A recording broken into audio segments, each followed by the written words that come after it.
5, Michael Gaffney here to talk about why your flowers don't last 3 weeks. These bouquets are going to last me 3 to 4 weeks. Number 1, buy good flowers. Have a source. These came from the LA Flower Market. In school, we teach you how to buy flowers wholesale. You need to get them freshest from the fields. They will last you for a week no matter what.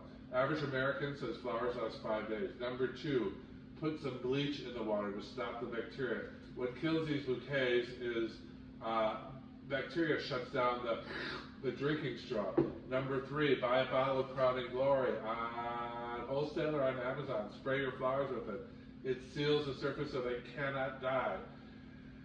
They're like balloons, only filled with water instead of air. If you keep the water pumping, they're not going to die. Number 4, cut an inch off every once in a while, every 3 or 4 days, because that bacteria begins to shut down the straw.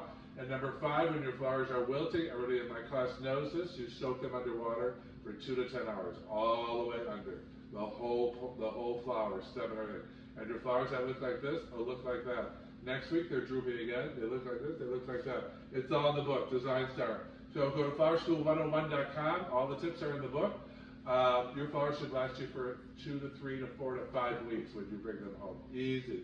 All my students have been to my school say, who knew flowers lasted for weeks? So take the 5 tips, utilize them, get the book, Design Star, and I'll see you in class or online. Classes online or in class. Flower School 101. These flowers are for you. I can't do it. Keep blooming.